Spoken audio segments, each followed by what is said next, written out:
Hi growers, it's Leanne and I'm back from Messiah University with chapter 6 of the Boxcar Children. This one is called A Queer Noise in the Night. And there they are looking outside of their boxcar. Wouldn't that be something to live in a train car? I can't imagine. At last, it was dinner time, and the children sat down to see what Henry had in his bundles.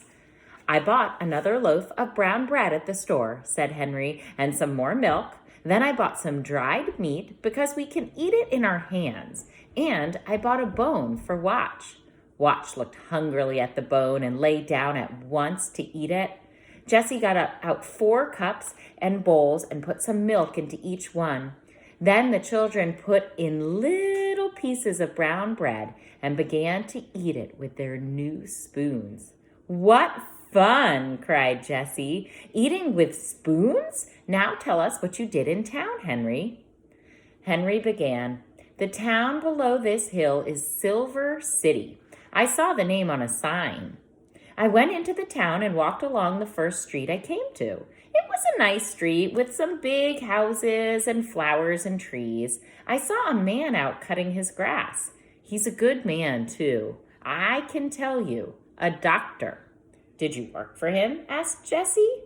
Yes, said Henry. He was very hot. And just as I came to the house, his bell rang. Ding, ding, ding, ding, ding. He started to the house, and I called after him and asked if I could cut his grass. He said, yes, yes, I wish you would. You see, he wasn't used to cutting it himself. So I cut the grass, and he said, good for you. Do you want to work every day? And he said he had never had a boy who cut it as well as I did. Henry did a good job, didn't he? Oh, Henry, cried Violet and Jessie. I told him I did want to work, and he told me to come back this afternoon. He has a pretty house and a garage and a big vegetable garden. Then he has a lot of cherry trees behind the house, a cherry orchard. You should see the beautiful big red cherries. Cherries are my favorite fruit. Well, when I was cutting the grass near the kitchen, the cook came to the kitchen door and watched me. She asked me if I liked cookies. I said I did, and she gave me one. What did you do with it? Asked Benny. When she went back into the kitchen, I put it in my pocket, said Henry, laughing. Did she see you? Cried Jessie. Oh, no, said Henry. I played I was eating it for a long time. I carefully ate away on nothing at all. Benny began to look at Henry's pocket. It did look very funny. Henry went on. When I came home, the doctor gave me $1, and the cook gave me this bag. Henry laughed at Benny and pulled the bag out of his pocket. In it were 10 delicious brown cookies. Oh, cried Benny. Please, Jessie, let's have cookies for dinner. Yes, indeed, said Jessie. Then Henry opened his last bundle. I thought we ought to have a tablecloth, he said, so I got one at the store, but it wasn't hemmed. Violet begged, oh, let me hem it. She took her scissors out of her work bag and cut the 2 ends even. But before she began to hem the pretty blue tablecloth, she helped Jessie wash and rinse the dishes and put them away. Benny helped too.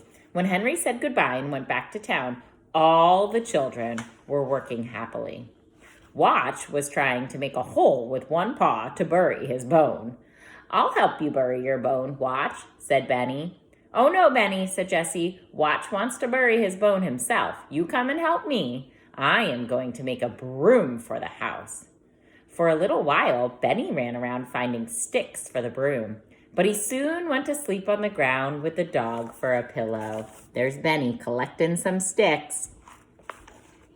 The 2 girls sat on the brook. Violet was hemming the blue tablecloth, and Jessie was making the broom with a long stick for a handle. When Henry came back at supper time, the broom with its long handle stood in the kitchen, and the new tablecloth was hemmed.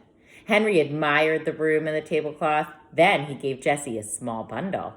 Oh, butter, cried Jessie, her eyes shining. It was butter, yellow and sweet. The 4 children had not had any butter for many days. At last, they sat down to their fine supper. Now, this spoon is a magic spoon, said Henry. Turn it around and use the handle, and it's a knife. Isn't he creative? He showed Benny how to put the butter on the brown bread with his magic knife. With dried meat, bread, and butter, milk, and cookies, the children could not ask for a better supper. What did you do this afternoon, Henry? Asked Jessie. Well, I washed the doctor's car, said Henry. Then I washed the walks and the windows. Tomorrow I'm going in to work in the garden. Then he looked at the brook. Oh, how I would love to have a swim in that nice cold water. Henry was hot and sticky as he looked at the waterfall. Maybe we could make a swimming pool, he said. We could build a dam out of the logs. Here's my cat Pig. He came to listen. Oh, yes, we could, said Jessie. Violet and I know where to find some logs and some big flat stones. You do? Said Henry.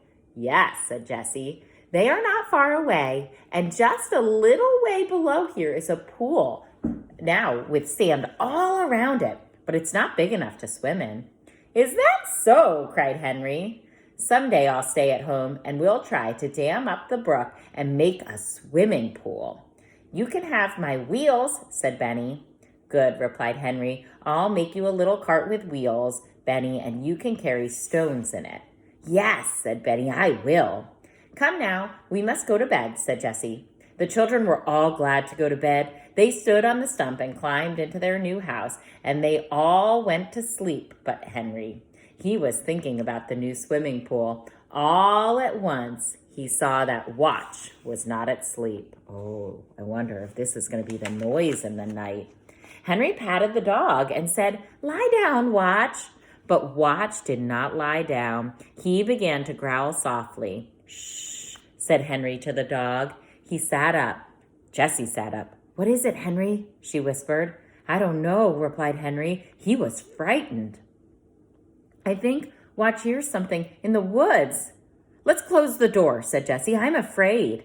The two children closed the heavy door softly. Then they sat still and listened, but they did not hear anything. Lie down, Watch, said Jessie again. Go to sleep. But Watch did not go to sleep. He growled again. Maybe someone is in the woods. Maybe someone wants to hide in this car, whispered Jessie.